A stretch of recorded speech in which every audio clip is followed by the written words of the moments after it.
மகாலய அமாவாசையை முன்னிட்டு தமிழகத்தின் பல்வேறு பகுதிகளிலும் நீர்நிலைகள்ல மக்கள் தங்கள் முன்னோர்களுக்கு தர்ப்பணம் கொடுத்து வராங்க. இதை பத்தின டீடைல்ஸோட தமிழகத்தில இருந்து பல்வேறு பகுதிகளில் இருந்து செய்தியாளர்கள் நம்ம கூட இணைஞ்சிருக்காங்க. சென்னையில இருந்து செய்தியாளர் வெங்கட்ரமணன், திருச்சியில இருந்து செய்தியாளர் கதிரவன், மதுரையில இருந்து செய்தியாளர் நவநீத கிருஷ்ணன், கடலூர்ல இருந்து செய்தியாளர் பாரிவள்ளல். முதல்ல சென்னையில இருந்து செய்தியாளர் வெங்கட்ரமணன் பேசிடலாம். மகாலய அமாவாசையை முன்னிட்டு மயிலாப்பூர் தெப்பக்குளத்தில் முன்னோர்களுக்கு தர்ப்பணம் கொடுத்து மக்கள் வழிபாடு நடத்திட்டு வராங்க. இது குறித்து செய்தியாளர் வெங்கட்ரமணன் பேசிடலாம். வெங்கட்ரமணன், சென்னையை பொறுத்த வரைக்கும் இன்னைக்கு மகாலய அமாவாசையில எங்கெங்க தர்ப்பணம் கொடுத்துட்டு இருக்காங்க, அதை பத்தின ஃபுல் டீடைல்ஸ்.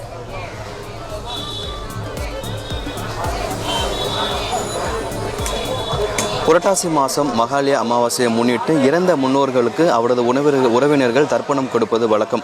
அந்த வகையில் சென்னை மயிலாப்பூர் கபாலீஸ்வரர் கோயிலில் இருக்கக்கூடிய தெப்பக்குளத்தில் காலை முதலே ஒரு 200க்கும் மேற்பட்ட மக்கள் இந்த இடத்துல தர்ப்பணம் கொடுத்து வருகிறார்கள். ஒளிப்பதிவாளர் சுபாஷ் அந்த காட்சிகளை நமக்கு நேரடியாக காண்பித்துக் கொண்டிருக்கிறார். குறிப்பாக சென்னை பட்டினப்பாக்கம் கடற்கரை, மெரினா கடற்கரை, அதே போல மயிலாப்பூர் தெப்பக்குளம் உள்ளிட்ட பகுதிகளில் மக்கள் தர்ப்பணம் கொடுப்பார்கள்.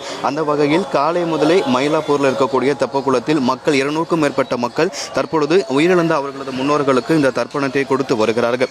ஒவ்வொரு ஆண்டும் இறந்த முன்னோர்களுக்கு திதி கொடுக்க முடியாதவர்கள், அவர்களது மறைவுக்கு சரியாக போக முடியாதவர்கள், அவர்கள் இதுபோல் தர்ப்பணம் கொடுப்பது வழக்கம். குறிப்பாக தை அமாவாசை, ஆடி அமாவாசை, புரட்டாசி அமாவாசை ஆகிய நாட்களில் தர்ப்பணம் கொடுப்பது மிக அவசியமாகும். இந்த நாட்களில் கொடுக்கப்படும் தர்ப்பணம் நேரடியாக அவர்களது முன்னோர்களை சென்றடையும் என்பது ஐதீகம். ஆண்டு முழுவதும் வரும் 12 அமாவாசைகளுக்கும் விரதம் இருந்து முன்னோர்களுக்கு தர்ப்பணம் கொடுப்பதால் வீட்டில் அமைதி நிலவும், சுப காரியங்களும் வளர்ச்சியும் இருக்கும் என்பதால் காலை முதலே இங்கே மயிலாப்பூரில் இருக்கக்கூடிய தெப்பக்குளம் பகுதியில் மக்கள் அதிக அளவு தர்ப்பணம் கொடுத்து வருகிறார்கள்.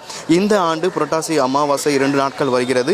அதில் முதல் நாள் இன்று காலை முதலே தற்பொழுது மக்கள் நீண்ட வரிசையில் காத்திருந்து உயிரிழந்த அவர்களது முன்னோர்களுக்கு தற்பொழுது தர்ப்பணம் கொடுத்து வருகிறார்கள். குறிப்பாக தமிழகத்தை பொறுத்த வரைக்கும் பிற முக்கிய ஸ்தலமாக கருதப்படக்கூடிய ராமேஸ்வரம், அதே போல திருச்சி, ஸ்ரீரங்கம் ஆகிய பகுதிகளில் மக்கள் தர்ப்பணம் கொடுப்பார்கள். சென்னையில் வசிக்கக்கூடிய மக்கள் பட்டினப்பாக்கம் கடற்கரை, மெரினா கடற்கரை, அதே போல மயிலாப்பூர் தெப்பக்குளம் ஆகிய பகுதிகளில் இந்த புரட்டாசி மகாலய அமாவாசையை முன்னிட்டு உயிரிழந்த அவர்களது முன்னோர்களுக்கு காலை முதலே அவர்கள் தர்ப்பணம் கொடுத்து வருகிறார்கள்.